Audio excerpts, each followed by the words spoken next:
সালাতের অর্থ হচ্ছে নিকটবর্তী হওয়া, মুখ ঘুরানো, মুতাওয়াজ্জা হওয়া। ওই যে হযরত ইব্রাহিম আলাইহিস সালাম বলেছিলেন, ইন্নী ওয়াজ্জাহতু ওয়াজহিয়া লিল্লাযী ফাতারাস সামাওয়াতি ওয়াল আরদ। জানেন আপনারা? পড়েন, ইন্নী ওয়াজ্জাহতু ওয়াজহিয়া লিল্লাযী ফাতারাস সামাওয়াতি ওয়াল আরদা হানিফা ওয়া মা আনা মিনাল মুশরিকিন। নিশ্চয় আমার মুখ ঘুরাই দিলাম তার দিকে যিনি আকাশ এবং জমিনের স্রষ্টা, সব কিছুর মালিক যিনি, তার দিকে আমি মুতাওয়াজ্জা হলাম। নামাজের অর্থই হচ্ছে মুতাওয়াজ্জা হওয়া, মুখ ঘুরিয়ে দেওয়া, চেহারা ঘুরিয়ে দেওয়া। আর নামাজের আরেক অর্থ হচ্ছে নিকটবর্তী থেকে আরো নিকটবর্তী হওয়া। আল্লাহ রাব্বুল আলামিন বলেন, নিকটবর্তী হতে হলে ওয়াসজুদ ওয়াকতারিব, সেজদা দাও আর সেজদার মাধ্যমে আমার নিকটবর্তী হয়ে যাও। সেজদা দিলেই আল্লাহর নিকটবর্তী হওয়া যায়। সুবহানাল্লাহ। সাহাবী, আল্লাহর নবীর সাহাবী প্রশ্ন করেছেন, নবীজি, বান্দা কখন আল্লাহর নিকটবর্তী হয়ে যায়? নবীজি বলেছেন, বান্দা যখন সেজদা দেয় তখন আল্লাহর বান্দার মাঝে কোনো হিজাব থাকে না, আল্লাহ পাকের নিকটবর্তী হয়ে যায় বান্দা যখন সেজদায় পড়ে যায়। সুতরাং নামাজ হচ্ছে নিকটবর্তী হওয়া, সালাত এটা হচ্ছে নিকটবর্তী হওয়া। নামাজ ফরজ হওয়ার কারণ হচ্ছে এই যে মানুষ আল্লাহর বান্দা বা গোলাম হিসেবে সৃষ্টি হয়েছে, তাই একমুখী হয়ে এর বন্দিগি করা এটা হচ্ছে তার স্বাভাবিক একটা প্রকৃতি। আল্লাহ রাব্বুল আলামিন এই প্রকৃতি দাবি মিটাবার জন্যই নামাজের ব্যবস্থা করেছেন। মানুষের ফিতরত, মানুষের নেচার, মানুষের ফিতরত হচ্ছে এই যে কারো না কারো কাছে মাথা নত করা, হাত জোড় করা, মাথা নত করা, সার্বভৌমত্বের মালিক কাউকে মনে করা। হাত জোড় করতে হলে, মাথা নত করতে হলে, সার্বভৌমত্বের মালিক হিসেবে কাউকে গ্রহণ করতে হলে আল্লাহর বিকল্প কেউ আছে নাকি? ইসলামের মূল দাওয়াতটা হলো ফিতরাত অনুযায়ী দাওয়াত দেওয়া হয়েছে। মানুষ যেন মাথা নত করে, গোলামি করে। এজন্য আল্লাহ রাব্বুল আলামিন বলেছেন যে আমি মানুষ এবং জিনকে সৃষ্টি করেছি, তার কারণটাই হলো মা খালাকতুল জিন্না ওয়াল ইনসা ইল্লা লিয়াবুদুন। মানুষ আর জিন জাতিকে সৃষ্টি করা হয়েছে ইবাদতের জন্য, গোলামির জন্য। ইবাদত আর গোলামি এটাই করতে হবে, গোলামি করতে হবে, দাসত্ব করতে হবে। আর এই দাসত্ব, আল্লাহর আনুগত্যই গোলামির দাওয়াত দিয়েছেন দুনিয়ার সব নবীরা। কোন নবী বলেন নাই যে আমার গোলামি করো। কেউ বলেছেন? বলেন জোরে, কেউ বলেছেন? আল্লাহ পাক বলেন, ওয়ালাকাদ বা'আসনা ফি কুল্লি উম্মাতির রাসূলা আন ইবুদুল্লাহ ওয়াজতানিবুত তাগুত। প্রত্যেক জাতির জন্য আমি রাসূল প্রেরণ করেছি। তারা মানুষকে দাওয়াত দিয়েছেন এই কথা বলে যে এক আল্লাহর গোলামি করো, তিনি ছাড়া কোনো ইলাহ নাই, আইন দাতা নাই, বিধান দাতা নাই, তার গোলামি, তার সামনে মাথা নত করে দাও। নামাজ হচ্ছে তাওহীদের অবশ্যম্ভাবী এক বহির্প্রকাশ। তাওহীদের জন্য তাওহীদবাদী মানুষ যারা, তাদেরকে নামাজ আদায় করতেই হবে। আকীদা বিশ্বাসের দিক থেকে তাওহীদ যদি হয় পুরা দ্বীনের মূল উৎস, তাহলে আমলের দিক থেকে নামাজ হচ্ছে পুরা দ্বীনের মূল ভিত্তি।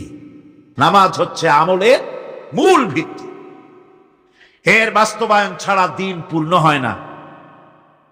নামাজ মুমিনের কেবলমাত্র একটি উত্তম আমলই নয়, বরং নামাজ হচ্ছে ঈমানের মূল ভিত্তি। যার কাছে নামাজ নাই তার কাছে কিছুই নেই। রাসূল করিম সাল্লাল্লাহু আলাইহি ওয়াসাল্লাম বলেছেন, যে নামাজ যে ব্যক্তি পড়ে না, আল্লাহ পাকের সাথে তার কোনো সম্পর্ক বাকি থাকে না। সুতরাং এই নামাজটা হচ্ছে এই যে একমাত্র একাগ্র চিত্তে আদবের সাথে আল্লাহর সামনে রুজু হয়ে যাওয়া।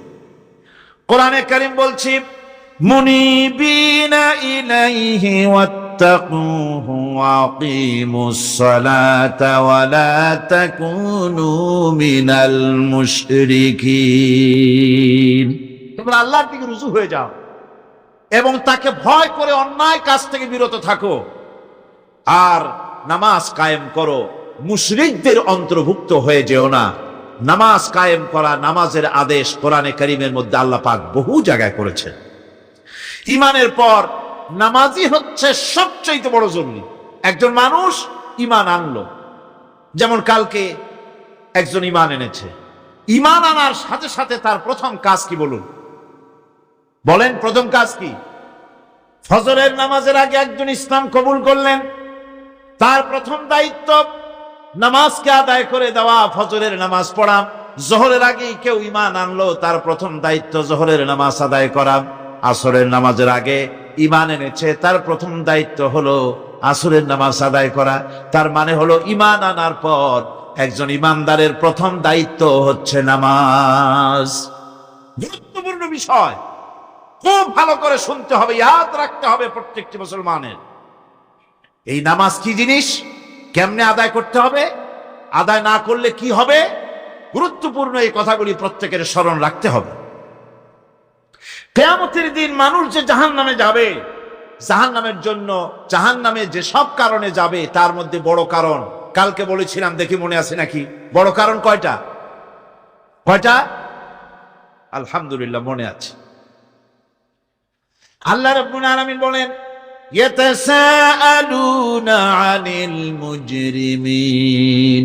কিয়ামতের দিন অপরাধীদেরকে জিজ্ঞেস করা হবে, মা সালাকাকুম ফি সাকার, জাহান্নামে কেন আসছো? জবাবে তারা বলবে, ক্বালু লাম নাকু মিনাল মুসাল্লিনা ওয়া লাম নাকু নুতঈমুল মিসকিন। নামাজ পড়ি নাই আর এতিম মিসকিনদের খেতে দেই নাই, এই কারণেই জাহান্নামে এসেছি। নাউযুবিল্লাহ। নামাজ যারা পড়বে না জাহান্নামে যেতে হবে। কোথায় যেতে হবে?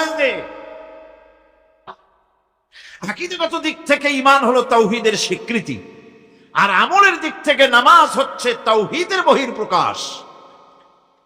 আপনি মুসলমান তা প্রমাণ হবে নামাজ দিয়ে। নামাজহীন ঈমানের দাবি মূল্যহীন। যার নামাজ নাই তার ঈমানের দাবি করার কোনো মূল্যই নেই। অনেক এরকম কথা বলে, হুজুর আমি মানুষটা নিতান্ত খারাপ না, যাই মনে করেন, গ্রামে রাস্তা বানাইছি, ব্রিজ করে দিয়েছি, কালভার্ট করেছি, এতিম মিসকিনদের তাও মাঝে মধ্যে খাবার দেই, বিধবারে কাপড় চোপড় দেই, মানুষটা আমি নিতান্ত খারাপ না, তবে এই মাঝে মধ্যে একটু নামাজ পড়ি না, তাতে কি আমার ঈমান নষ্ট হয়েছে নাকি? আমি বলি, ভাই ঈমানই তো নাই, নষ্ট হবে কি?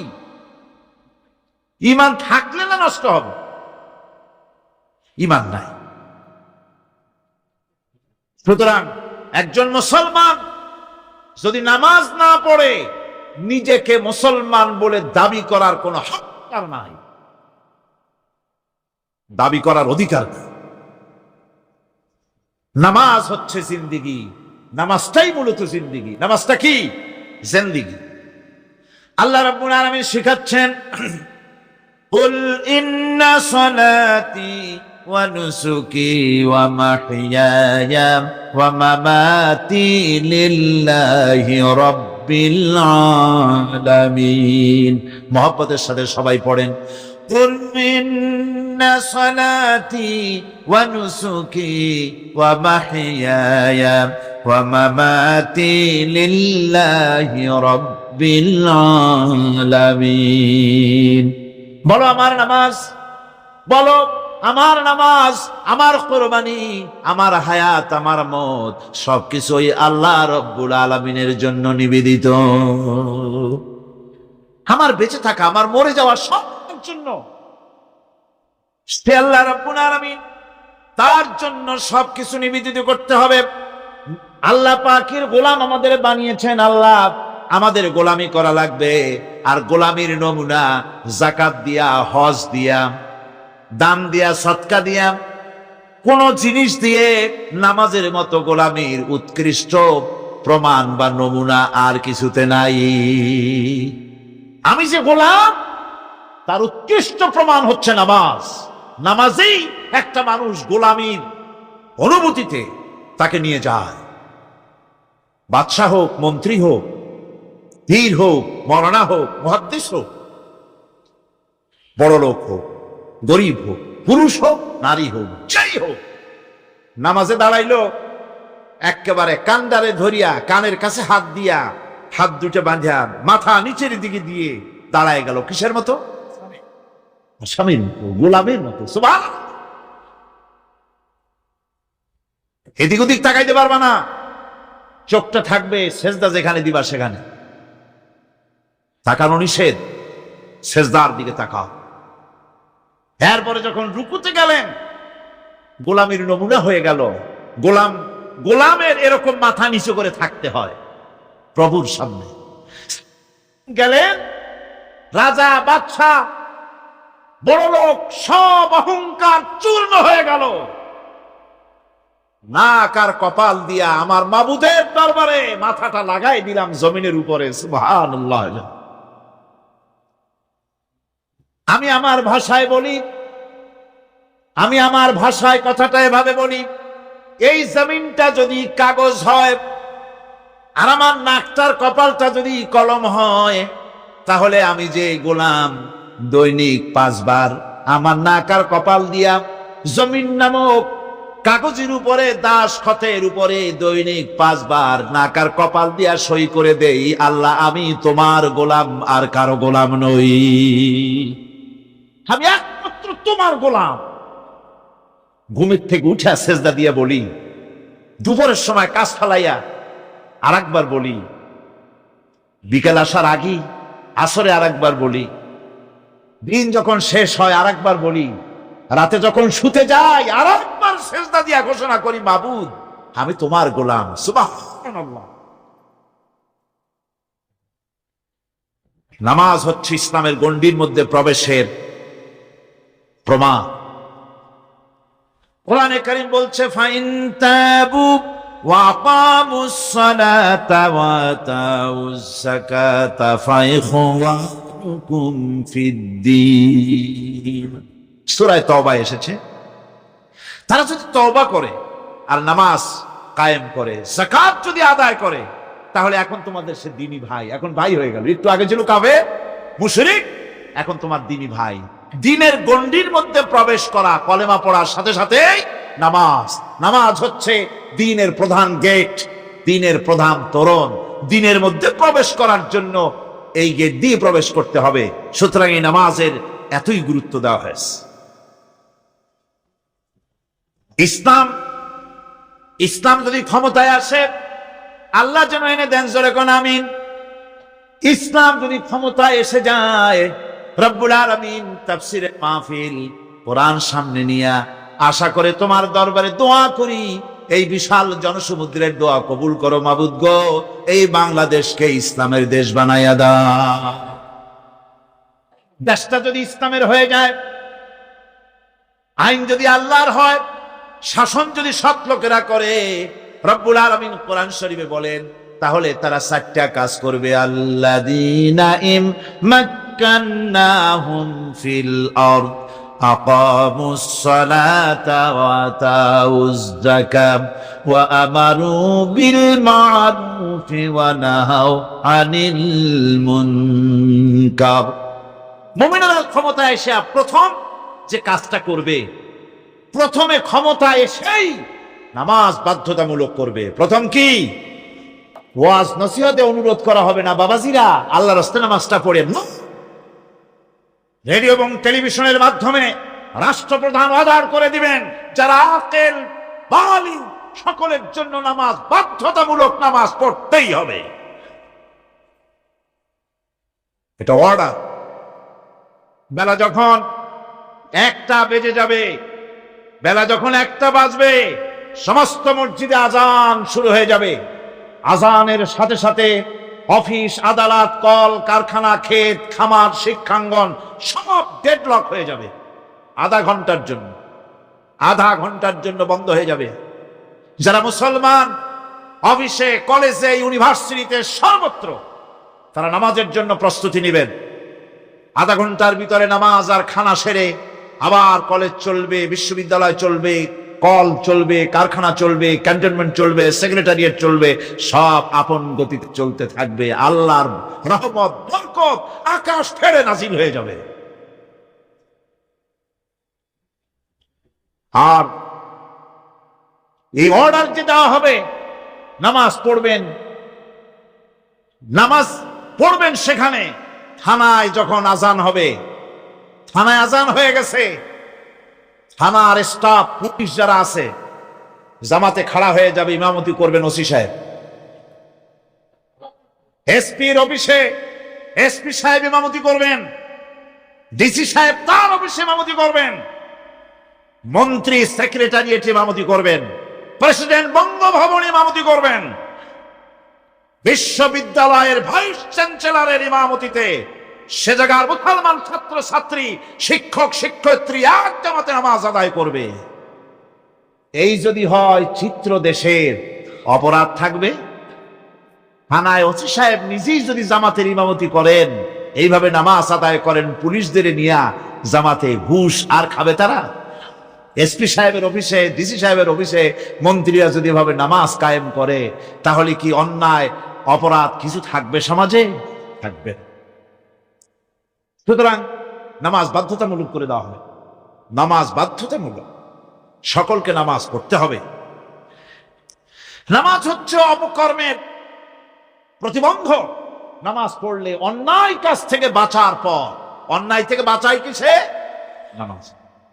আল্লাহ রাব্বুল আলামিন বলেন, উতলু মা উহিয়া ইলাইকা মিনাল কিতাবি ওয়া আকিমিস সালাম ইন্নাস সালাতা তানহা আনিল ফাহশাই ওয়াল মুনকার। হে নবী, এই কিতাব তেলাওয়াত করো, যা তোমার প্রতি অবতীর্ণ করা হয়েছে, এই কিতাব তেলাওয়াত করো আর নামাজকে প্রতিষ্ঠা করো। নিঃসন্দেহে নামাজ মানুষকে পাপাচার থেকে বাঁচাইয়া দেয়। অশ্লীলতা, পাপাচার থেকে মানুষকে বাঁচায় কে? জোরে চিল্লায় কোন কে? এই নামাজ মানুষকে অন্যায় কাজ থেকে বাঁচায় দেয়। নামাজ যে মানুষকে অন্যায় কাজ থেকে বাঁচায়, কেমনে বাঁচায়?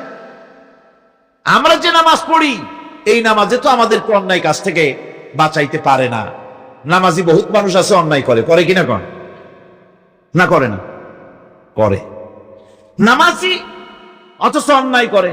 আর আল্লাহ বলছেন নামাজিকে, নামাজ তাকে অশ্লীলতা থেকে ফিরায়। তাহলে কথা কারটা ঠিক? আল্লাহটা। জোরে বলেন, কারটা ঠিক? নিশ্চয়ই আমার আল্লাহর কথা। আমি ভুল করতেছি, আমি যেন কোথাও ভুল করতেছি, সামথিং ইজ রং, আমরা ভুল করে বসতেছি। সেই ভুলটা কি আমরা আবিষ্কার করতে চেষ্টা করবো ইনশাআল্লাহ। প্রথম যে কথাটা সেটা হচ্ছে যে আমরা যা নামাজে পড়ি আমরা তা বুঝি না। কথা ঠিক কিনা? আমি যদি এখন প্রশ্ন করি সামি আল্লাহু লিমান হামিদা অর্থ কি কোন, ফার্স্ট ডিভিশনে কয়েকটা লেটার নিয়ে ফেল করবেন, এরকম লোক আছেন না নাই? সুবহান রাব্বিয়াল আলা অর্থ কি জানি না, সুবহান রাব্বিয়াল আযীমের অর্থ কি জানি না, দোয়া কুনুত অর্থ কি জানি না, তাশাহুদ অর্থ কি জানি না, সূরা ফাতিহার অর্থ কি জানি না, এমন কি উযুর মধ্যে কয়টা ফরজ তাও অনেকের জানা নাই। কথা কি বেশি বললাম না ঠিক বলছি? একজনে জিজ্ঞেস করলেন, মিয়া উযুতে কয় ফরজ? কয় হুজুর কি মনে করেন যে বুঝি জানি না? এটা তো সাধারণ ব্যাপার, বলেন না কয় ফরজ? কয় উযুতে তো 17 ফরজ। কি কি? কয় হাত ধোয়া, পাও ধোয়া, মুখ ধোয়া, নাক ধোয়া, চোখ ধোয়া, জিহ্বা ধোয়া, মাথা ধোয়া। বলতে বলতে গুনে দেখা গেল প্রায় 19টার মতো বলছে। বলা হলো, মিয়া বললেন আপনি উযুতে ফরজ 17টা, কইলেন আপনি 19টা। কয় হুজুর জানি আরো, বলি না আপনাদের ভয় তো। উযু জানে না, নামাজ জানে না, তাকে এই নামাজ কেমনে ফিরাবে অন্যায় কাজ থেকে? কথা বুঝতে পেরেছেন? নামাজে আল্লাহু আকবার বললাম, এরপরে সানা পড়লাম, তারপরে সূরায়ে ফাতিহা পড়লাম। সূরায়ে ফাতিহার ভিতরে যে সমস্ত কথাগুলি বললাম সেই কথাগুলি বুঝি না, কি বলেছি তাও জানি না। এরপরে সুবহান রাব্বিয়াল আলা বলেছি, সুবহান রাব্বিয়াল আযীম বলেছি, সামি আল্লাহু লিমান হামিদা বলেছি। অর্থ কি জানি না। আল্লাহ তা শুনতে পান, যে ব্যক্তি আল্লাহর প্রশংসা করেন তিনি তা শুনতে পান। নামাজের মধ্যে আইডিয়া দেওয়া হচ্ছে, তুমি যে আল্লাহর জন্য নামাজ পড়তেছো, প্রশংসা করতেছো, এটা এমন নয় যে আল্লাহ পাক দেখছেন না বা শুনতেছেন না। তুমি যা বলতেছো, প্রশংসা করতেছো, আল্লাহ পাক তা শুনতে পাচ্ছেন। সামি আল্লাহু লিমান হামিদা, সুবহান রাব্বিয়াল আলা। আমি মহান সর্বশ্রেষ্ঠ আল্লাহ রাব্বুল আলামিনের পবিত্রতা ঘোষণা করছি, আমি তার প্রশংসা করছি। সূরা ফাতিহার কি আমরা বলি আপনারা ব্যাখ্যা দেখে বুঝে নিয়েন, সেগুলি আমি এখানে বলে বাকি কথা সব শেষ করতে পারবো না। নামাজে কি পড়েন সেটা যদি জানতেন, অবশ্যই আল্লাহ রাব্বুল আলামিনের কথা কার্যকরী হয়ে যেত। ইন্নাস সালাতা তানহা আনিল ফাহশাই ওয়াল মুনকার। নামাজ মানুষকে পাপের কাজ, অশ্লীলতা থেকে ফিরাতে পারে। আল্লাহ ইন্না বসায়ছেন, নিশ্চয়ই, বেশক, অবশ্যই নামাজ পাপ থেকে ফিরাবে। কিন্তু কেমনে ফিরাবে নামাজ তো বুঝি না, নামাজ তো বুঝি না। খালি সেজদা দেয় জনমের মতো। আর সেজদা কি? নামাজে যদি দেখে ইমাম দেরি করতেছে, আত্তাহিয়াত পড়তে দেরি হয়ে যাচ্ছে, পিছন থেকে সিগন্যাল মারে, ঠিক কিনা? বেয়াদব, বেয়াদব। তোমার নামাজ, তোমার আত্তাহিয়াত আগে শেষ হয়েছে, তাতে কি হয়েছে? চুপ করে বসে থাকো। ইমামকে কাশি দিয়া সতর্ক করার অধিকার তোমার নাই। যদি ইমামকে সতর্ক করার জন্য কাশি দিয়ে থাকো, তোমার নামাজ ফাসেদ হয়ে যাবে। এটা ফাজলামি করার জায়গা না, এটা নামাজ। এর নাম কি? ধীরে সুস্থে নামাজ পড়তে হবে। অনেকে মসজিদটারে মনে করে জেলখানা। ঢুকতে যত দেরি, বেরোতে পারলে যেন বাসে যান ছটফট করে। সিনেমার মধ্যে গিয়ে ঘন্টার পর ঘন্টা বসে থাকে, খারাপ লাগে না? মসজিদে কেরাত যদি একটু লম্বা পড়ে, পিছনে বসে খালি কি যে করে মনে মনে বলতে থাকে যে ইমাম এমন কাঁচা ছাড়া ছাড়ি না। আর গান যখন শোনে, শুনতেই থাকে, কত মজা, ঘুম আসে না। নাউযুবিল্লাহ। সুতরাং নামাজে কি পড়েন সেটা আপনাকে বুঝতে হবে। সঠিকভাবে নামাজ পড়ার পরও যদি কোনো মানুষের সঠিকভাবে, ভালো করে শোনেন, সঠিকভাবে নামাজ পড়ার পরেও যদি কোনো মানুষ পাপের থেকে না ফেরে, তাহলে বুঝতে হবে একথা, পানি আর সাবান দিয়া কাপড় ধুলে কাপড়ের ময়লা যাবে, কিন্তু পানি আর সাবান দিয়া কয়লা জনমের মতো ধুইলেও কয়লার ময়লা যাবে না। কথা বুঝে আসছে? এর থেকে আর উত্তম দৃষ্টান্ত আমার কাছে নাই। নামাজ পড়ার পরেও যদি চরিত্র ভালো না হয়, বুঝতে হবে নামাজ হচ্ছে না, কাঙ্ক্ষিত মানের নামাজ আদায় হচ্ছে না। আল্লাহর নবী বলেছেন, যার নামাজ পাপ কাজ হতে ফিরাতে পারলো না, তার নামাজ নামাজি নয়। আবার শুনুন, রাসূল বলছেন, যার নামাজ তাকে পাপের কাজ থেকে ফিরাতে পারলো না, তার নামাজ নামাজ নয়। ওটা নামাজ হয় নাই, যার জন্য তার পাপ থেকে তারে ফিরাইতে পারছে না। আর কিয়ামতের দিন বেনামাজিরা সবচাইতে বেশি অপমানিত হবে। সবচাইতে বেশি অপমানিত হবে কারা? বেনামাজিরা। কিভাবে? ইয়াউমা ইউকশাফু আন সাকিন ওয়া ইউদআউনা ইলাস সুজুদি ফালা ইস্তাতিউন।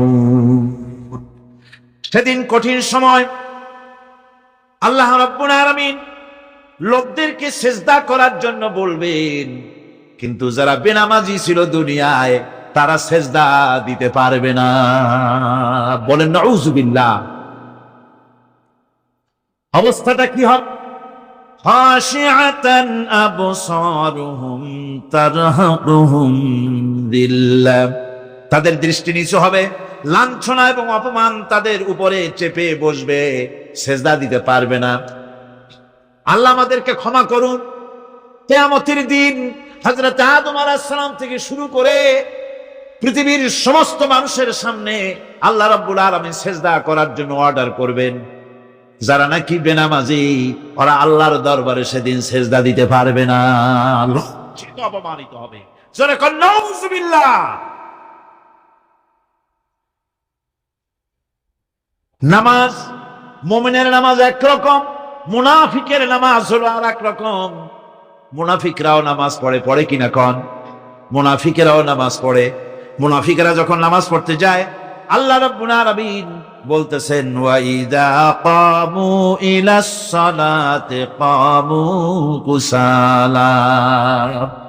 মুনাফিকেরা যখন নামাজ পড়তে দাঁড়ায়, নামাজে আসে ঠিক তারা, কিন্তু নামাজের জন্য দাঁড়ায় খুব শৈথিল্য ভাবে দাঁড়ায়, কাহিলি সুস্তি, এ জায়গা চুলকায়, পায়জামা ধরে টান দেয়, টুপিটা ঘুরে আয়, এদিক ওদিক তাকায়। মুনাফিকের নামাজ দেখলেই ঠিক পাওয়া যায় যে বেটা মুনাফিক। এইভাবে সে দাঁড়ায়। তার নামাজটা কি জন্য? ইউরাউনান নাসা ওয়া লা ইয়াযকুরুনাল্লাহা ইল্লা কালিলা। তাদের নামাজ হচ্ছে মানুষকে দেখাবার নামাজ। নাউযুবিল্লাহ। এখন দেখবেন এই মৌসুম আসছে, নামাজের মৌসুম, বেনামাজিদের নামাজের মৌসুম। জনসভা হচ্ছে, নির্বাচন আসতেছে, নামাজে রক্ত হয়ে গেছে, তাড়াতাড়ি আজান হয়ে গেল। টুপি না থাকলে রুমাল একটা মাথায় দিল, উজু আছে কি না আছে, আল্লাহু আকবার, যা আছে কপালে হয়ে যাক। মানুষকে দেখাবার জন্য এরা নামাজ পড়ে। এরা আল্লাহর শরণার্থে নামাজ খুব কম লোকই করে। এরা হচ্ছে মুনাফিক। দুনিয়া এবং আখিরাতে কল্যাণের জন্য একমাত্র মাধ্যম হচ্ছে নামাজ। দুনিয়াও যদি কল্যাণ চাই, আখিরাতেও যদি কল্যাণ চাই, তাহলে এর জন্য কি করতে হবে? কি করতে হবে? আমার কথা নয়, আল্লাহ রাব্বুল আলামিনের কথা শুনুন। রব্বুল আলামিন বলেন ক্বাদ আফলাহাল মুমিনুন আল্লাযীনা হুম ফি সালাতিহিম খাশিউন والذين هم للزكاة فاعلون والذين هم لفروجهم حافظون। নিশ্চিতভাবে সেই সব মুমিন কল্যাণ লাভ করবে, নিশ্চিতভাবে। তারা হচ্ছে ওই সব লোক যারা নিজেদের নামাজ ভীতি মিশ্রিত ভীতি মিশ্রিত অবস্থায় বিনয়ের সাথে যারা নামাজ আদায় করে, যারা বেহুদা কাজ থেকে বিরত থাকে, যারা যাকাতের পন্থায় কর্মতৎপর হয়, আর যারা নিজের লজ্জাস্থানকে হেফাজত করে।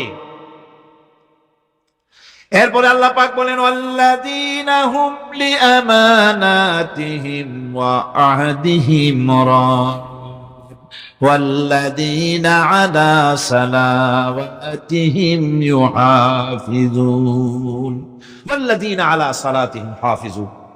আর যারা তাদের আমানতকে পূর্ণ করে, আমানত এবং তাদের ওয়াদা চুক্তি পূর্ণ করে, এবং যারা নিজেদের নামাজ সমূহকে পূর্ণভাবে হক আদায় করে নামাজ পড়ে, নামাজের যারা হেফাজত করে, এরা কারা? এরা হচ্ছে উলাইকা হুমুল ওয়ারিসুন আল্লাযীনা ইয়ারিসুনাল ফিরদাউসা হুম ফিহা খালিদুন।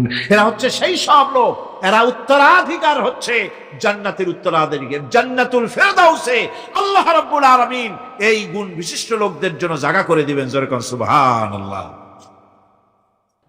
নামাজকে পড়তে বলা হয়নি, কোরআন শরীফে বলা হয়েছে নামাজ কায়েম করো। কি বলা হয়েছে কন্ত দেখি? নামাজ কায়েম করো, নামাজ পড়ো। এই কথা কিন্তু কোরআন শরীফে কোনো জায়গায় আছে নাকি? এখন কায়েম করা কারে বলে? একটা গুরুত্বপূর্ণ আরেকটি বিষয়।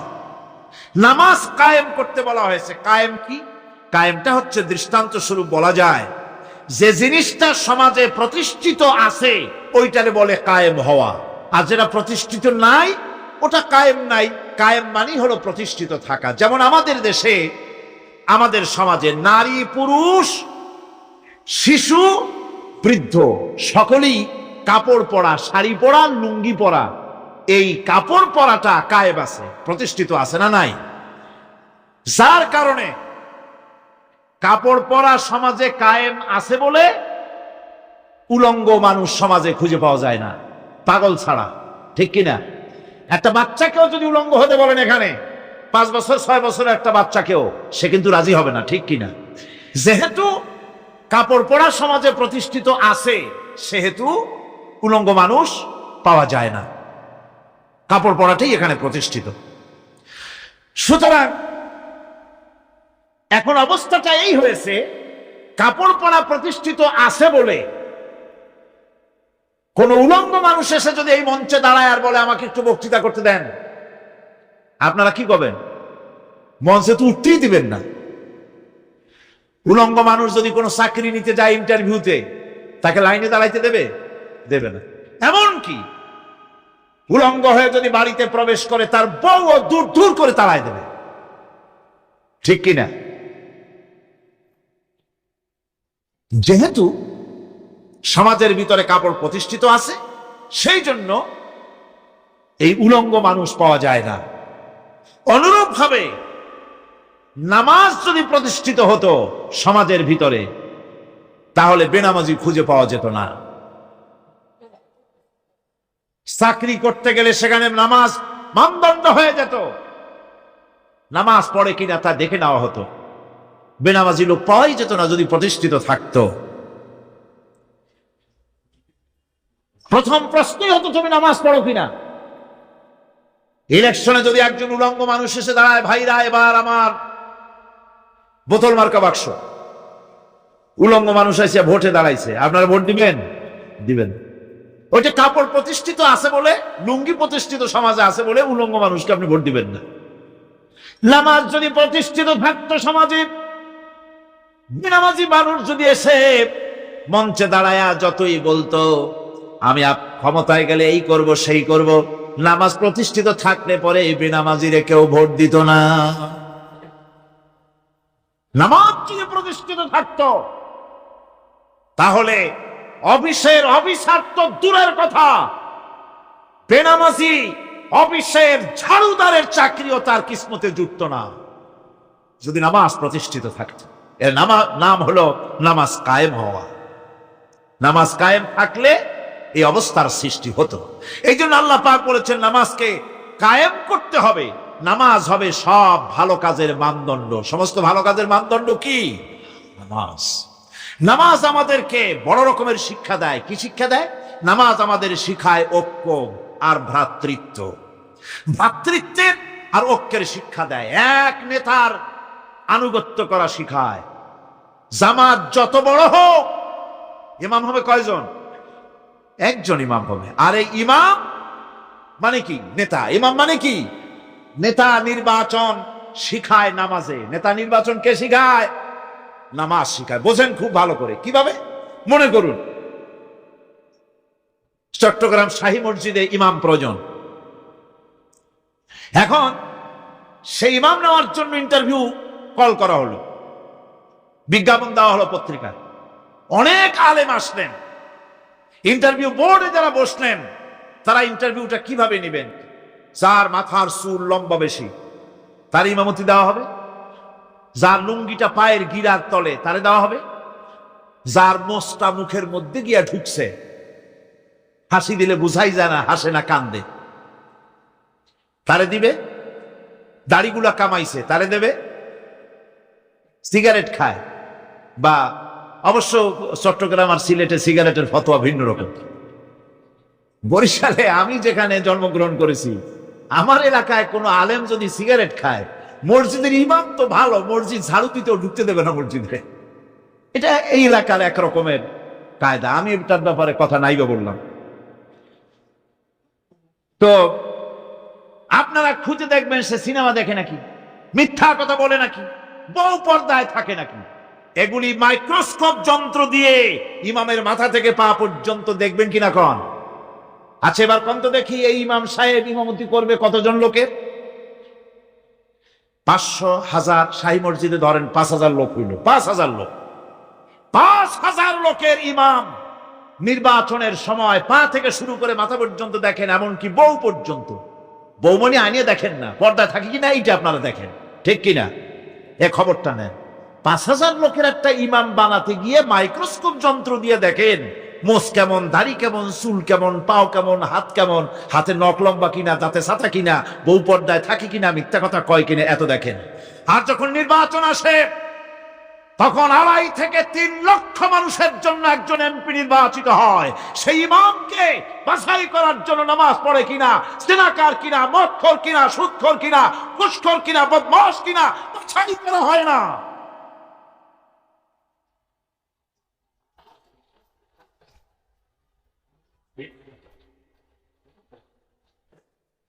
নামাজ আমাদেরকে এটা শিখায় ইমাম কেমনে বানাইতে হবে। কোন সুবহানাল্লাহ। নামাজ ঐক্য শিখায়, নামাজ ভ্রাতৃত্ব শিখায়, নামাজ পারস্পরিক মহব্বত শিখায়, নামাজ নেতা কেমন হওয়া উচিত, নেতা নির্বাচন শিখায়। আবার নেতা ভুল করলে তার ভুল বলা যাবে না, এরকম হতে পারবে না। নামাজের ভিতরে ইমাম যদি ভুল করলে আপনি লোকমা দিবেন, সুবহানাল্লাহ, আল্লাহু আকবার বলবেন। যদি তিনি সংশোধন না হলেন আবার দেন, তাতেও সংশোধন হলো না আবার দেন। 3 বার লোকমা দেওয়ার পর যদি ভুল সংশোধন না করে নামাজ ছেড়ে দেন, ইমামকে বের করে দেন, নতুন ইমাম নিয়োগ করে। যারা ক্ষমতায় যাবে, আপনি রাষ্ট্রের ইমাম যারে বানাবেন, সেই রাষ্ট্রীয় ইমাম যদি জনগণের ইচ্ছার বিরুদ্ধে যদি চলে, 1 বার লোকমান দেন, 2 বার লোকমান দেন, 3 বার দেন, তারপরেও যদি না নামে, ঘাট ধরে নামে না। নামাজ আপনাকে নেতা নির্বাচন, নেতাকে প্রতিষ্ঠিত রাখা, নেতার আনুগত্য আপনাকে শেখায়। নামাজ লাইন সোজা করে দাঁড়াতে হবে। লাইন যদি বাঁকা করেন আপনার কলজেটা ওরকম বাঁকা হয়ে যাবে। নাউযুবিল্লাহ। নামাজের কাতারে যার কারণে নামাজের কাতার বাঁকা হবে, পুরা কাতারের জন্য আল্লাহর কাছে ওই লোকটা দায়ী হয়ে যাবে। নামাজ শৃঙ্খলা শিখায়, সুবহানাল্লাহ কইতে ইচ্ছা করে না। নামাজ শৃঙ্খলা শিখায়, শৃঙ্খলা বোধ শিখায়, সোজা হয়ে দাঁড়ায়। তারপরে ঐক্য এবং মহব্বত শিখায়। নামাজের ভিতরে যখন দাঁড়ায় গেলেন, আমির দাঁড়ালো, ফকির দাঁড়ালো, মন্ত্রী দাঁড়ালো, তার ড্রাইভারও দাঁড়ায় গেল, একই কাতারে দাঁড়ায় গেছে। নামাজ পড়তে গিয়ে ড্রাইভারের পাও গিয়ে লেগেছে মন্ত্রীর গায়ে। নামাজ শেষ হওয়ার পর মন্ত্রীর বাবার ক্ষমতা নাই এ কথা বলার যে বেটা ড্রাইভার সলিমদ্দি, তোর পাও লেগেছে আমার পায়ে, তোর চাকরি সুদ্ধা দোজকে পাঠায় দেব। পারবে বলতে? পারবে না। মিয়া মন্ত্রী সাহেব, এটা তোমার সেক্রেটারিয়েট না, এটা আল্লাহর ঘর। এটা কার ঘর? এক হি সব মে খড়ে হো গয়ে মাহমুদ ও আয়াজ, এক হি সব মে খড়ে হো গয়ে महमूद आयाज, न कोई बंदा रहा न कोई बंदा नवाज। একই কাতারে দাঁড়িয়ে গেছে সম্রাট মাহমুদ আর চাকর আয়াজ। এখন সম্রাট মাহমুদও নাই, চাকর আয়াজও নাই, সম্রাট আর চাকর দুজনই আল্লাহ পাকের গোলাম হয়ে গিয়েছে। তুমি মসজিদে এসেছো, তুমি আল্লাহর গোলাম। কার গোলাম? আল্লাহ পাকের গোলাম। এই জিনিস শিখায় নামাজ। নামাজ শিখায় মানুষকে পাঞ্চুয়ালিটি, নিয়মানুবর্তিতা, সময়ের জ্ঞান শিখায় নামাজ। নামাজ মানুষকে কি শিখায়?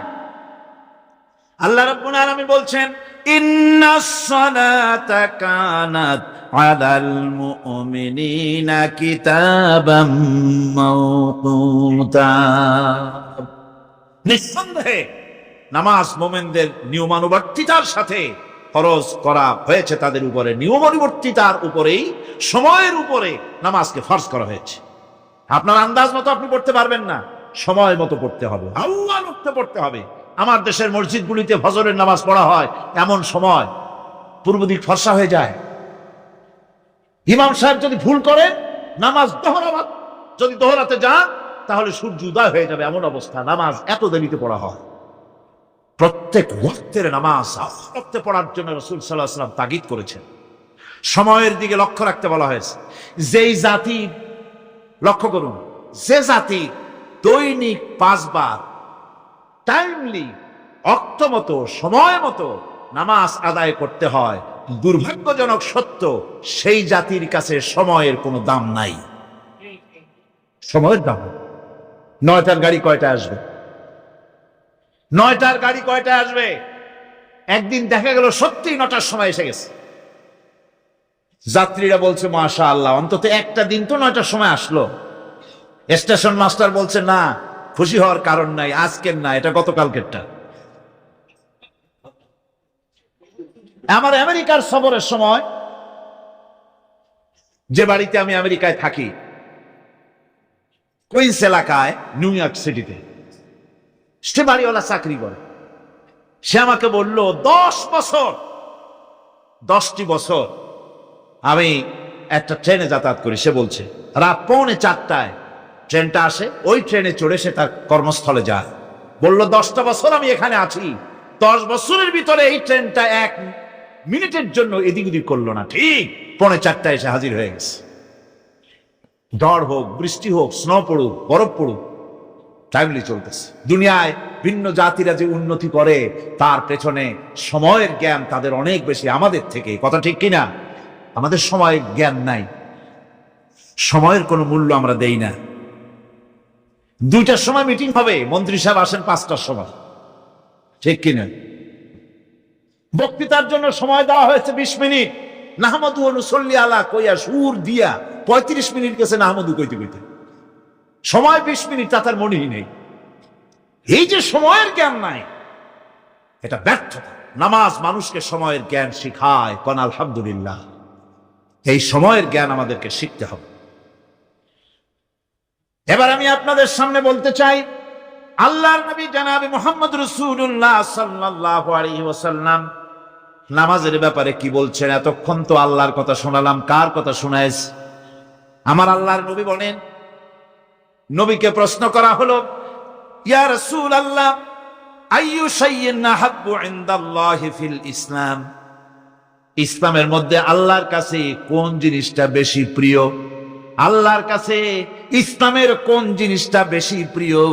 হুজুর বললেন, as-সালাতু লিওয়াক্তিহা, মান তারাকা সালাতান ফালা দীনা লাহু ওয়াস-সালাতু ইমাদুদ্দিন। আল্লাহর কাছে সবচাইতে বেশি প্রিয় হচ্ছে নামাজ। সবচাইতে প্রিয় কি? নামাজ। ওয়াক্ত মতো নামাজ আদায় করা আল্লাহ পাকের বেশি প্রিয়। আর এই নামাজ হচ্ছে দ্বীনের খুঁটি। এটা দ্বীনের কি? খুঁটি। এই যে খুঁটিগুলো আছে, খুঁটিগুলো ফালাই দিলে তারপর আপনার এই প্যান্ডেল থাকবে? থাকবে না। বিল্ডিং এর পিলার ভেঙে দেন, বিল্ডিং টিকবে? ঘরের খুঁটিগুলি উড়ায় ফেলেন, ঘর টিকবে? টিকবে না। দ্বীনের খুঁটি হচ্ছে নামাজ। লা দীনা লিমান লা সালাতা লাহু, যার কাছে দ্বীন নাই, যার কাছে নামাজ নাই, তার কাছে কি নাই? দ্বীন নাই, ঈমান নাই। আল্লাহর নবী বলেছেন, ওয়ান জাবির রাদিয়াল্লাহু তাআলা আনহু قال قال رسول الله صلى الله عليه وسلم بين العبد وبين الكفر ترك الصلاة। আল্লাহ পাকের নবী বলেন, আল্লাহর বান্দার মুমিন, আল্লাহর বান্দার কাফের, দুইজনের মধ্যে পার্থক্য হলো, যে ব্যক্তি নামাজ পড়ে সে আল্লাহর গোলাম, যে নামাজ পড়ে না সে কাফের হয়ে গেল। যে নামাজ পড়লো না সে কাফের হয়ে গেল। মান তারাকা সালাতান মুতাআম্মিদান ফাকাদ কাফারা, যে ব্যক্তি ইচ্ছে করে নামাজ ছেড়ে দিল সে কাফের হয়ে গেল। বলেন নাউযুবিল্লাহি মিন যালিক। এই জন্য নামাজ আদায় করা বাধ্যতামূলক প্রত্যেকটি মুসলমানের জন্য। রাসূল করিম সাল্লাল্লাহু আলাইহি সাল্লাম একটা দৃষ্টান্ত দিয়েছেন, কারো বাড়ির সামনে যদি একটা নাহার থাকে, একটা পুকুর থাকে, একটা খাল থাকে প্রবাহিত, এতে যদি ওই বাড়িওয়ালা দৈনিক 5 বার গোসল করে, তাহলে তার গায়ে কি কোনো ময়লা থাকে? হুজুর, সাহাবীরা বললেন না হুজুর, থাকে না। হুজুর বললেন এটাই হলো নামাজের দৃষ্টান্ত। 5 ওয়াক্ত নামাজ যে আদায় করবে সে গুনাহ থেকে আল্লাহ পাক তাকে পবিত্র করে দিবেন। সুবহানাল্লাহি ওয়া বিহামদিহি। আমার ভাইরা, নামাজ পড়লে পরে এক জুমা থেকে আর এক জুমা পর্যন্ত মানুষ যে সমস্ত গুনাহ করে, কবিরা গুনাহগুলি বাদে, শিরক আর কবিরা গুনাহগুলি বাদে যত গুনাহ আছে তার কাফারা হয়ে যায়। নামাজ যে সঠিকভাবে আদায় করবে, এই নামাজটা একটা কঠিন কাজ। নামাজটা কি কাজ? কে বলতেছেন কথা? আল্লাহ পাক। ওয়া ইন্নাহা লাকাবীরাতুন ইল্লা আলাল খাশিঈন। নামাজ একটা ভারী জিনিস, একটা কঠিন জিনিস, তাদের জন্য কঠিন নয় যারা নাকি আল্লাহ পাককে ভয় করে। আল্লাযীনা ইয়াযুন্নুনা আন্নাহুম মুলাকু রাব্বিহিম ওয়া আন্নাহুম ইলাইহি রাজিউন, যারা নাকি একথা মনের ভিতরে ধারণা করে যে আল্লাহ রাব্বুল আলামিনের দরবারে আমার হাজির হওয়া লাগবে, মোলাকাত করা লাগবে, এই চিন্তা যারা করে তাদের জন্য নামাজ মোটেই কষ্টকর নয়, নামাজ মোটেই তাদের জন্য অসহনীয় নয়, বোঝা নয়, ভার নয়, তারা নামাজ আদায় ঠিকই করবে। এই জন্যে বিবি বাল বাচ্চা সকলকে নামাজের জন্য তাকিদ করতে হবে। যত ভাই এখানে এসেছেন নিজেরা পড়বেন, বিবি বাল বাচ্চাকে তাকিদ করবেন। আল্লাহ পাক বলছেন ওয়ানজির আশীরাতাকাল আকরাবিন, তোমার নিকটবর্তী যারা আছে তাদেরকে তুমি আল্লাহর ভয় দেখাও, নামাজের জন্য তাদেরকে বলো, আল্লাহর ভয় তাদের অন্তঃকরণের মধ্যে সৃষ্টি করে দাও। আর এই নামাজ পড়তে হবে জামাতের সাথে, নামাজ পড়তে হবে কিছুর সাথে, জামাতের সাথে। রাসূল করিম সাল্লাল্লাহু আলাইহি ওয়াসাল্লাম বলছেন, হুজুরের কাছে, আল্লাহর নবীর কাছে হযরতে আবু হুরায়রা রাদিয়াল্লাহু তাআলা আনহু হাদিসটি বর্ণনা করেছেন। হুজুরের কাছে একজন অন্ধ লোক এলো। সেই অন্ধ লোক এসে বললেন, হুজুর আমি তো চোখে দেখি না, জামাতের যে গুরুত্বের কথা আপনি বললেন, আমাকে কি রুখসত দেওয়া যায় নাকি? আমি অনেক সময় সাথী সঙ্গী পাই না, আমাকে কি রুখসত দেওয়া যায় নাকি? হুজুর বললেন, হ্যাঁ তোমাকে রুখসত দেওয়া গেল। অন্ধ যখন হেঁটে যাচ্ছিলেন নবীজি তাকে আবার ডাকলেন, ডেকে জিজ্ঞেস করলেন, অন্ধ নামাজের মসজিদের আজান কি তোমার কানে যায়? বলে, হ্যাঁ আমি আজান শুনি। হুজুর বললেন, আজানের জবাব দিবা, মসজিদে এসে জামাতে নামাজ পড়বা। একজন অন্ধকে রুখসত দেওয়া হয় নাই। মসজিদে আজান শোনার পর ঘরে বসে যদি নামাজ আদায় করেন, নামাজের হক আদায় হবে না। হুজুর সাল্লাল্লাহু আলাইহি ওয়াসাল্লাম বলেছেন, মসজিদে আজান হওয়ার পর যে ব্যক্তি ঘরে বসে নামাজ পড়ে, আমার ইচ্ছা হয় ঘরটা আগুন দিয়ে জ্বালায় দেই। কে বলতেছেন? রাহমাতুল লিল আলামিন, রাহমাতুল লিল আলামিন বলতেছেন। ঘরের মধ্যে যদি মেয়ে লোক আর বাচ্চারা যদি না থাকতো, তাহলে আমার ইচ্ছা হয় আমি বলি আগুন দিয়ে ঘরটারে জ্বালায় দাও। এই ঘরের মহব্বতেই তো সে বাইর হয় না। নামাজের এত বড় গুরুত্ব দেওয়া হয়েছে। আমার বন্ধুগণ, এই নামাজের জামাতি আল্লাহর নবী জীবনের শেষ নামাজ জামাতে আদায় করেছেন। জীবনের শেষ নামাজটাও জামাতে আদায় করলেন। তখন তার এমন অবস্থা, এত অসুস্থ, দাঁড়াতে পারেন না, হাঁটতে পারেন না। দুইজন সাহাবীর কাঁধের উপরে ভর করে তারপরে বহু কষ্ট করে মসজিদে গিয়ে নামাজ আদায় করেছেন, খুতবা দিয়েছেন। বললেন, খুতবা দিতে গিয়ে বললেন, আজ থেকে মসজিদে নববীর চতুর্দিকের সকলের দরজা বন্ধ হয়ে যাবে, শুধু আবু বকরের দরজাটা খোলা থাকবে।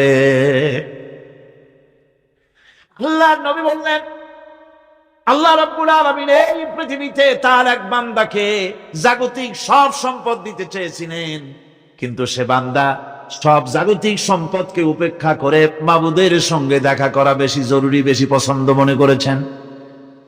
এতটুকুন কথা নবীজি বললেন, কেউ কিছু বুঝলো না। হযরতে আবু বকর রাদিয়াল্লাহু তাআলা আনহু হুজুরের এই কথা শুনে কাঁদতে কাঁদতে তিনি অস্থির হয়ে যাচ্ছেন। সাহাবীরা চিন্তা করলেন, হুজুর কার না কার কথা বলেছেন, তাতে কান্নার কি আছে? বয়োবৃদ্ধ, জ্ঞান বৃদ্ধ হযরতে আবু বকর রাদিয়াল্লাহু তাআলা আনহু বুঝতে পেরেছেন, এই পৃথিবীর সব সম্পদ তো আল্লাহ হুজুরকেই দিতে চেয়েছিলেন। তিনি সমস্ত সম্পদকে উপেক্ষা করে তার মাবুদের সঙ্গে দেখা করার জন্য প্রস্তুতি নিয়েছেন। তার মানে হলো আল্লাহ নবীর বিদায় হয়ে যাবেন, আমরা নবী থেকে এতিম হয়ে যাব। নবীজি ঘরের মধ্যে প্রবেশ করলেন, প্রচন্ড জ্বর এলো। এই প্রচন্ড জ্বর নিয়ে তিনি শুয়ে আছেন, কখনো বেহুশ কখনো হুশ। এর মধ্যে এশার আজান হয়ে গেল। সাহাবীরা বহুক্ষণ অপেক্ষা করে হযরত আবু বকরের ইমামতিতে নামাজ শুরু করলেন। হুজুরের হুশ এলো, প্রশ্ন করলেন, আয়েশা রে, এখন কোন সময়? হযরত আয়েশা বলেন, ইয়া রাসূলুল্লাহি, মসজিদে নববীতে নামাজ শুরু হয়ে গেছে। সাহাবীরা অনেকক্ষণ অপেক্ষা করে আমার বাবার ইমামতিতে নামাজ পড়তেছে সবাই, কিন্তু সাহাবীরা কেঁদে কেঁদে নামাজের মধ্যেই কাঁদতে কাঁদতে অস্থির হয়ে যাচ্ছে। তাদের মনের ধারণা হয়েছে নবীজির পেছনে নামাজ পড়ার কিসমত থেকে তারা মাহরুম হয়ে গেল। নবীজি বলেন, আয়েশা দরজা খুলে দাও আর আমার মাথাটা একটু উঁচু করে ধরো, আমি একটু নামাজের দৃশ্যটা দেখি। দরজা খুলে দেওয়া হলো, নবীজির মাথা উঁচু করে ধরা হলো। নামাজের জামাতের দৃশ্য দেখে নবীজি আবার শুয়ে পড়লেন। হযরতে মা আয়েশা লক্ষ্য করে দেখেন নবীজির দুই চোখের কোণা দিয়া পানি পড়তেছে। মা আয়েশা জিজ্ঞেস করেন, ইয়া রাসূলুল্লাহ, হে নামাজের দৃশ্য দেখে চোখে কেন পানি এলো? হুজুর বলেন, আয়েশা রে, এটা কোনো দুঃখের পানি নয়, এটা তৃপ্তির পানি। এই যে জামাত নামাজ পড়তেছে লোকেরা, এই জামাত কায়েমের জন্য তায়েফের ময়দানে অনেক রক্ত আমার ঝরেছে। উহুদের ময়দানে তান্দার মুবারক শহীদ হয়েছে, সাহাবায়ে কেরাম জীবন দিয়েছে। এই যে জামাত আমি দেখতে পেলাম, ভবিষ্যতের একটা ছবি যেন চোখে ধরা পড়লো। আমার মনে হলো কিয়ামত পর্যন্ত এই পৃথিবীতে আমার যত উম্মত আসবে তারা এইভাবে করে জামাতে নামাজ আদায় করবে। নবীজি মাথার কাছে মালাকুল মউত যখন এসে গেছেন, আমার ভাইরা, এই পৃথিবীতে যত নবীরা এসেছিলেন মৃত্যুর সময় সমস্ত নবীরা শেষ কথা যেটা বলেছেন, হাদিস, সমস্ত নবীরা উম্মতের জন্য মৃত্যুর মুহূর্তে শেষ কথা যেটা বলেছেন সেটা হলো আসসালাত, আসসালাত, নামাজ, নামাজ। আমার নবী যখন বিদায় হয়ে যান, বিদায় মুহূর্তে মেয়ের কথা বললেন না, কলিজার টুকরা নাতির কথা বললেন না, জামাইয়ের কথা বললেন না, স্ত্রীর কথা বললেন না, মৃত্যুর সময় শেষ কথা বললেন আসসালাত, আসসালাত ওয়া মা মালাকাত আইমানুকুম, নামাজ, নামাজ, আমার উম্মতেরা নামাজ, আমার উম্মতেরা নামাজ ছেড়ে দিও না, নামাজ। যেই নবী উম্মতের জন্য এত কাঁদলেন, নামাজের জন্য এত কথা বলে গেলেন, আল্লাহ রাব্বুল আলামিন নামাজের জন্য এত নির্দেশ করলেন, নবীজি ইন্তেকালের সময় নামাজের কথা বলে দিলেন, সেই মুসলমান আজ নামাজ আদায় করে না, নামাজ পড়ে তো নামাজ শুদ্ধ হয় না। হযরতে হুযায়ফা রাদিয়াল্লাহু তাআলা আনহু তিনি একবার ইয়েমেন সফর করেছিলেন, এক মসজিদে নামাজ পড়লেন, একজনকে তিনি নামাজ পড়তে দেখলেন, নামাজ পড়তে দেখে তিনি অপেক্ষা করলেন, লোকটার নামাজ হয়ে যাওয়ার পর তিনি প্রশ্ন করলেন, আল্লাহর বান্দা, তুমি কতদিন এরকমের নামাজ পড়তেছ? তিনি বললেন, প্রায় 40 বছর তো হবে আমি এরকম নামাজ পড়তেছি। হযরতে হুযায়ফা বলেন, তুমি কি আমারে চেনো? কয়, না, চিনি না। হযরত হুযায়ফা বললেন, আল্লাহর বান্দা শোনো, আমি হচ্ছি আল্লাহর নবী মুহাম্মদুর রাসূলুল্লাহ সাল্লাল্লাহু আলাইহি সাল্লামের সাহাবী হুযায়ফা। ও আল্লাহর বান্দা, তুমি যেভাবে নামাজ পড়েছো এইরকম যদি 40 বছর নামাজ পড়ে থাকো, আল্লাহর কসম করে বলি, নবীজি যে নামাজ শিখাইছেন তোমার সে নামাজ হয় নাই, রাসূলুল্লাহ নামাজ হয় নাই। নামাজ পড়লেই হবে না, রাসূলুল্লাহ বলেছেন, সাল্লু কামা রাআইতুমুনি উসাল্লি, নামাজ পড়ো সেইভাবে যেভাবে আমারে পড়তে দেখো। বিশ্বাস করুন ভাইরা, নামাজ যদি না হয়, হরতাল করিয়া, মিছিল করিয়া, বিক্ষোভ করিয়া, যে কোনো আন্দোলন করে ইসলামকে বিজয়ী করা যাবে না যতক্ষণ পর্যন্ত নামাজ সহি না হবে। নামাজ হচ্ছে ফাউন্ডেশন, নামাজ নাই কিচ্ছু নাই। ঠুকঠাক করে 2টা সেজদা দিয়ে উঠে যাবেন, আপনার ইসলামী আন্দোলনের 4 পয়সার দাম নাই। নামাজ আগে, জিহাদের ময়দানেও নামাজ, যেখানে আছেন ওখানেই নামাজ পড়তে হবে, আর তা পড়তে হবে আদবের সাথে, মুহাব্বতের সাথে। আপনারা বিরক্ত হচ্ছেন না তো?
নামাজ, নামাজ, এই নামাজ হচ্ছে মুসলমানদের সবচেয়ে বড় জিনিস। নামাজ হয় না, নামাজ যত পড়া হয় অধিকাংশ নামাজ হয় না। নামাজের ভিতরে তাদিল আরকান, তাদিল করা ওয়াজিব। যতক্ষণ দাঁড়িয়ে থাকবেন, রুকুতে থাকবেন, যতক্ষণ দাঁড়ায় থাকবেন ততক্ষণ অন্তত এক তাসবিহ পরিমাণ তো বটেই। যদি তা না হয়, রুকুত থেকে দাঁড়ালেন, সেজদায় চলে গেলেন, ওয়াজিব তরক হলো, সেজদা দিলেন না, নামাজ ফাসিদ হয়ে গেল, নষ্ট হয়ে গেল নামাজ। এটা পাগলামি না। নামাজ সহিভাবে আদায় করতে হবে। নামাজ থেকে দাঁড়াবেন, রুকুত থেকে দাঁড়ায় গেলেন, বলবেন রব্বানা লাকাল হামদ, কোন রব্বানা লাকাল হামদ হামদান কাসীরান তাইয়্যিবান মুবারাকান ফীহি। একজন সাহাবী এই দোয়াটা পড়ছিলেন। নামাজ শেষ করে আল্লাহর নবী প্রশ্ন করলেন, নামাজের ভিতরে অতিরিক্ত এই কথাগুলি কে বলেছ? সাহাবী ভয় পেয়ে গেলেন। ভয় ভয় তিনি বললেন, হুজুর আমি বলেছি। হুজুর বললেন, তুমি জানো না আমি নবী, তুমি নবী না, আমি যা দেখি তুমি দেখতে পাও না। তুমি যখন এই দোয়াটা পড়তেছিলেন, আমি লক্ষ্য করেছিলাম আল্লাহর রহমতের ফেরেশতারা প্রতিযোগিতা করতেছিল তোমার আমল নামায় কে কত বেশি নেকি লিখবে। রুকুতে দাঁড়ায়া এটা পড়বেন, সেজদায় চলে যাবেন, দুই সেজদার মাঝখানে ততক্ষণ বসে থাকবেন যতক্ষণ একটা সেজদার ভিতরে ছিলেন। পড়বেন আল্লাহুম্মা গফিরলি ওয়ারহামনি ওয়াহদিনি ওয়াফিনি ওয়ারজুকনি। নামাজের মধ্যে দোয়া করতেছেন, আল্লাহ আমারে ক্ষমা করে দাও। সব দোয়া সব হুজুরের। আমাকে ক্ষমা করো, আমাকে হেদায়েত দাও, আমাকে সুস্থ করো, আমাকে রহম করো, আমাকে রিজিক দাও। কও সুবহানাল্লাহ। নামাজের ভিতরে দোয়া কবুলের সময়, নামাজের সেজদার ভিতরে দোয়া কবুল হয়। এইভাবে করে রাসূল করিম সাল্লাল্লাহু আলাইহি ওয়াসাল্লামের নামাজটা কেমন হাক্কানি উলামাদের কাছ থেকে জেনে নেবেন। যেহেতু হুজুর বলেছেন সাল্লু কামা রাআইতুমুনি উসাল্লি, নামাজ পড়ো সেইভাবে যেভাবে আমাকে পড়তে দেখো। নামাজের ভিতরে একাগ্রতা লাগবে, ভালোবাসা লাগবে, ভয় লাগবে, মুহাব্বত লাগবে। পরিপূর্ণ সময় নিয়ে শান্তিপূর্ণভাবে নামাজ পড়তে হবে। আর যত তাড়াহুড়া সব হচ্ছে নামাজের মধ্যে, ঠিক কিনা ভাইরা? রাসূল করিম সাল্লাল্লাহু আলাইহি ওয়াসাল্লামের যে নামাজ, হুজুর যেভাবে নামাজ পড়েছেন, হাদিসে যা পাওয়া যায়, হাদিসে বুখারীতে সব আছে, দেখে নেবেন, সেইভাবে নামাজটা আদায় করে নেবেন। কিয়ামতের দিন আল্লাহ রাব্বুল আলামিন সর্বপ্রথম বান্দাকে প্রশ্ন করবেন কি? বুখারী শরীফে এসেছে, আন আবি হুরায়রা রাদিয়াল্লাহু তাআলা قال سمعت رسول الله صلى الله عليه وسلم يقول إنما يحاسب به العبد يوم القيامة من عمله صلاته। বুখারী শরীফের হাদিস। আল্লাহ রাব্বুল আলামিনের নবী বলেন, হযরত আবু হুরায়রা হাদিস খানা বর্ণনা করেছেন, তিনি বলেন যে আমি রাসূলের মুখে শুনেছি কিয়ামতের দিন আল্লাহ রাব্বুল আলামিন সর্বপ্রথম তার বান্দার কাছে প্রশ্ন করবেন, বান্দা নামাজ আদায় করেছিলি কিনা? নামাজ সর্বপ্রথম প্রশ্ন। যেরকম সর্বপ্রথম প্রশ্ন কি? নামাজ। এই নামাজ আপনার বাচ্চাদেরকে যখন 7 বছর বয়স হবে নামাজের হুকুম করবেন। 10 বছরে নামাজ না পড়লে প্রহার করতে বলা হয়েছে। নামাজের জন্য কড়াকড়ি করতে হবে। পুরুষ নারী মেয়েদের মাসের ভিতরে কখনো কখনো তাদের যে সমস্ত মাসলা মাসাইল আছে সেই অনুযায়ী কখনো তাদের ক্ষমা আছে, বাকি তাদের নামাজ পড়তে হবে। আর পুরুষের জন্য পাগল হয়ে যাওয়া, বেহুশ হয়ে যাওয়া ছাড়া নামাজ মাপ নাই, নামাজ পড়তেই হবে। এই যে নামাজ, যে নামাজ না হলে ঈমান থাকবে না, ঈমান নষ্ট হবে, কিয়ামতে জাহান্নামে যাওয়া লাগবে, এসব কথা শোনার পর আজকের তাফসীরুল কোরআন মাহফিলে আমরা কি ওয়াদা করতে পারি যে আমরা মালাকুল মউত যতক্ষণ পর্যন্ত আমাদের মাথার কাছে না আসবে নামাজ ছেড়ে দেব না? এই ওয়াদা কি করতে পারি? 2 হাত উঁচু করুন, বলেন ইয়া আল্লাহ, আমি তোমার নামে শপথ করছি, যতদিন মালাকুল মউত তোমার মাথার কাছে না আসতেছে ততদিন পর্যন্ত ফরজ নামাজ, ফরজ রোজা ছেড়ে দেব না। ইয়া আল্লাহ, মৃত্যু পর্যন্ত আমার এই ওয়াদা পালনের তৌফিক আমাকে দান করো, আমিন। আল্লাহ পাক আমাদের এই ওয়াদা মঞ্জুর করুন, জোরে কোন আমিন। আলোচনার শেষ পর্যায়ে এখন আমরা মুনাজাতের দিকে যাব। দাঁড়ানো ভাইয়েরা সবাই বসেন, মুনাজাতের শরীক হন। আল্লাহ রাব্বুল আলামিন নামাজের জন্য আমাদেরকে দোয়া শিখাই দিয়েছেন। কোন সুবহানাল্লাহ। কে শিখাইছেন দোয়া? আল্লাহ পাক দোয়া শিখালেন, রব্বি জাআলনি মুকিমাস সালাতি ওয়া মিন যুররিয়াতি রব্বানা ওয়া তাকাব্বাল দুআ। হায় আল্লাহ, আমারে আমার বিবি বাল বাচ্চারে নামাজের উপরে প্রতিষ্ঠিত করো। আল্লাহ তুমি দয়া করে দোয়া কবুল করো। জোরে কোন আমিন। এ দোয়া আপনারাও করবেন। আমিন, আল্লাহুম্মা আমিন। রব্বানা যালামনা أنفسنا وإن لم تغفر لنا وترحمنا لنكونن من الخاسرين ربنا لا تزغ قلوبنا بعد إذ هديتنا وهب لنا من لدنك رحمة إنك أنت الوهاب سبحان ربك رب العزة عما يصفون وسلام على المرسلين الحمد لله رب العالمين وجعل آخر كلمتنا عند الموت لا إله إلا الله